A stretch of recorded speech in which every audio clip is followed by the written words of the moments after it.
Salam seluruh pemirsa, sebelum menyampaikan firman Tuhan, saya ingin menyanyikan sebuah pujian bagi saudara-saudara sekalian dan untuk kemuliaan bagi nama Tuhan.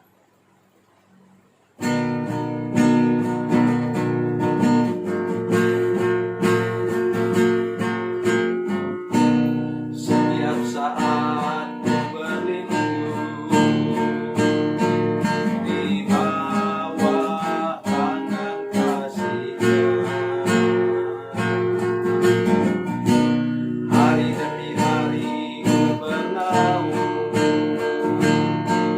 di dalam kuasa-Nya.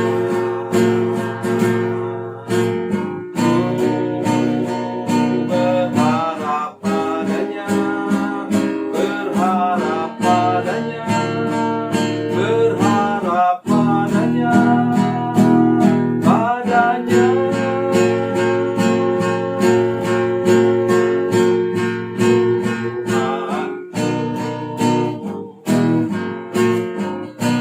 Setiap pagi ku menanti uluran tangan Bapa-Nya. Yesus Kristus Tuhan yang mulia memberikan berkat-Nya.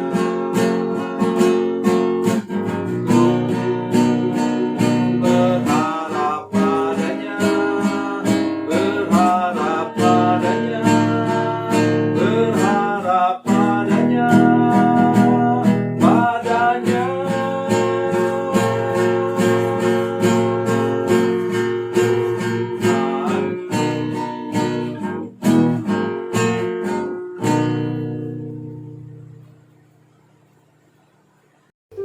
Salam saudara pemirsa, salam berjumpa kembali dengan kami dalam program Berita Pengharapan. Saya ingin menyampaikan kepada saudara-saudara sekalian bahwa sebenarnya kendali hidup kita terdapat pada kita sendiri. Apalagi kalau sudah menjadi anak-anak Tuhan, sudah bertobat, terima Yesus, dilepaskan dari kutuk, sebenarnya sudah bisa mengendalikan segala pencobaan. Tapi kadang-kadang kita lebih menjawab kepada bisikan iblis. Ini masalahnya. Sebelum mendengarkan firman Tuhan lebih jauh, mari kita berdoa. Bapa, dalam nama Yesus, berkati kami dengan firman Tuhan yang luar biasa hari ini.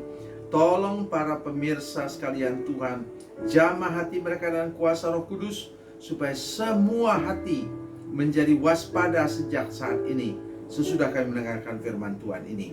Terima kasih Bapa di surga. Dalam nama Yesus. Haleluya. Amin. Saudara pemirsa, mari kita membaca Alkitab kita dari Perjanjian Lama.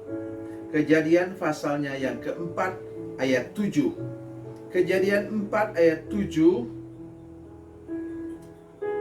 Kejadian 4 ayat 7, demikian bunyi firman Tuhan. Apakah mukamu tidak akan berseri jika engkau berbuat baik? Tetapi jika engkau tidak berbuat baik, dosa sudah mengintip di depan pintu. Ia sangat menggoda engkau, tetapi engkau harus berkuasa atasnya. Amin. Yang ngomong ini siapa? Tuhan sendiri. Tuhan sendiri mengingatkan kepada Kain bahwa sesuatu yang buruk akan terjadi bila ia taat kepada bisikan iblis. Coba saudara lihat sebuah rahasia di sini. Apa katanya? Dosa sudah mengintip di depan pintu. Ia sangat menggoda engkau. Jadi maksudnya ialah dosa di sini digambarkan sebagai satu pribadi. Pribadi mana itu? Pribadinya iblis. Iblis yang mana itu? Yang sudah menjatuhkan ayah dan ibu Kain. Oh saudara-saudara sekalian, mari kita belajar hari ini bahwa kepada anak-anak Tuhan sudah diberikan kuasa Roh Kudus untuk kita mengendalikan semua keinginan daging, apa-apa yang lain, hawa nafsu, dan lain-lain. Ya. Oleh sebab itu saya sering ulang-ulang kepada saudara sekalian. Semuanya mulai dari apa? Mindset kita, cara berpikir kita. Itu mulai dari sana semua, dari otak saudara sekalian. Turun kepada apa? Etika dan moral. Turun kembali lagi kepada pola dan gaya hidup. Turun kembali lagi kepada tutur kata dan tingkah laku kita. Dan bila sudah menyerahkan diri kepada Tuhan, seperti kata firman Tuhan dalam Roma 12 ayat 1 dan 2, maka kita sudah diberi roh pengendalian diri, mampu mengatasi segala pencobaan. Mari saudara lihat. Katanya, Tuhan sendiri ngomong loh. Apakah mukamu tidak akan berseri jika engkau berbuat baik? Jadi kalau sudah berbuat jahat, ya memang muka tidak bisa senyum. Tetapi jika engkau tidak berbuat baik, tidak berbuat baik, tidak suka berbuat baik, dosa sudah mengintip di depan pintu. Ia sangat menggoda engkau. Dengan kalimat terakhir, tetapi engkau harus berkuasa atasnya. Engkau harus menang atasnya. Kalau Tuhan bilang saudara bisa menang, saudara pasti bisa menang. Ya jangan lagi berdalih. Tetapi apa? Ayat 8, Kain memilih untuk menerima tawaran iblis dalam hatinya. Sama dengan itu dengan Yudas, saudara sekalian. Tuhan sudah mengingatkan dia berapa kali? Berkali-kali. Tapi sudah kadung terima duit. Saudara sekalian, saya harus tarik nafas, membayangkan bahwa bagaimana seorang Yudas yang sudah makan, minum, hidup, diberi kepercayaan lagi Tuhan Yesus menjadi bendahara, bisa kemudian menyerahkan Yesus hanya dengan ciuman. Sesudah itu saudara sekalian, apa yang terjadi? Iblis selalu buat begitu. Waktu dia menawarkan dosa, dia dorong engkau untuk berbuat dosa. Sesudah itu baru dia buat engkau menyesal. Dan berakhir di mana? Yesus naik ke pohon kayu salib. Yudas apa? Naik ke pohon juga, tapi pakai tali, menggantung dirinya. Dan kata firman Tuhan, talinya putus, kemudian perutnya pecah. Mati secara tragis. Oleh karena apa? Menerima tawaran iblis, bisikan iblis tadi yang sedang ngintip di depan pintu. Mengapa? Dia iri hati kepada Habel. Loh, memang Habel yang salah?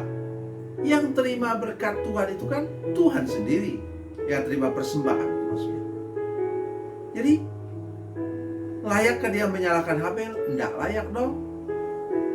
Oleh karena itu saudara jaga baik hati saudara sekalian.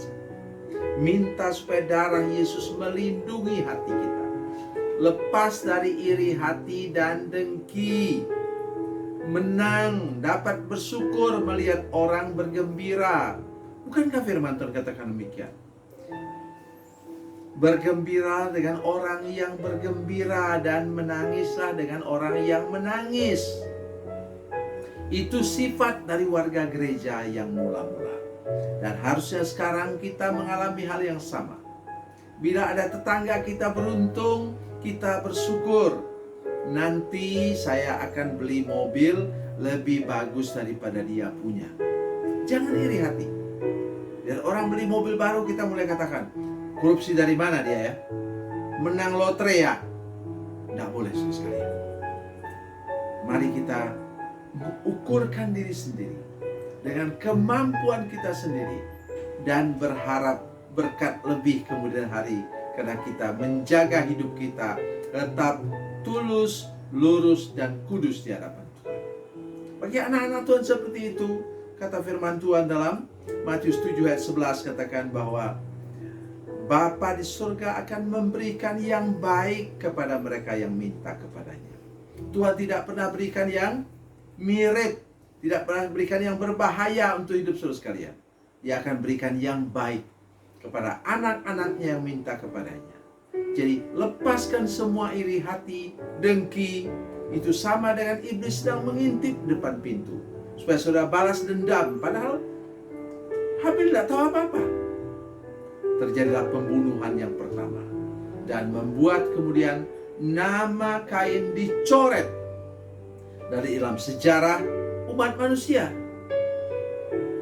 Kalau sudah baca pasal 5 disebutkan tidak ada nama Kain di sana. Yang disebut adalah Set. Dalam silsilah Tuhan Yesus dalam Lukas pasal 3 disebutkan di sana bahwa memang anak adik Adam adalah Set. Tercoret dari daftar umat manusia oleh karena dia sudah menjadi pembunuh pertama.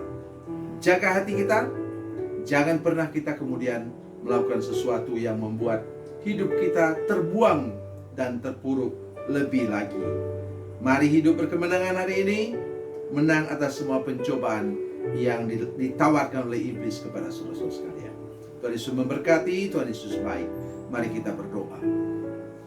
Allah Bapa, dalam nama Yesus kami mengucap syukur kepadamu Tuhan, dan percaya benar bahwa firman Tuhan hari ini ya dan amin, dan kami tidak mengizinkan iblis untuk mengintip depan pintu hati kami. Tetapi di pintu hati kami ada darah Yesus yang menjaganya, sehingga iblis tidak boleh masuk, pencobaan tidak boleh masuk ke dalamnya.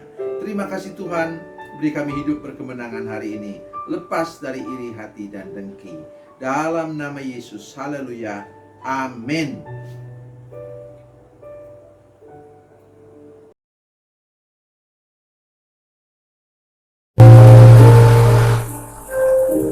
Bila Anda memerlukan dukungan doa kami, atau bila Anda punya masalah yang ingin didoakan, silakan menghubungi nomor telepon kami 0812 7661 1125. Dan bagi Anda yang berada di luar negeri, silakan menghubungi +62 812 7661 1125. Tuhan Yesus memberkati, Tuhan Yesus berkati.